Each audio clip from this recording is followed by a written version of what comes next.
İslamlısınız dostlar. В новом независимом Татарстане нам необходимо будет запретить русский язык как государственный.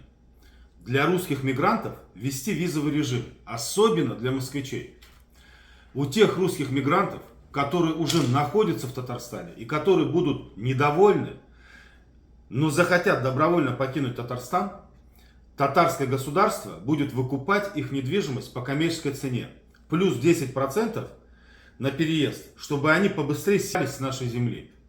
Таким образом, татарское государство будет стимулировать отток нежелательного русского населения.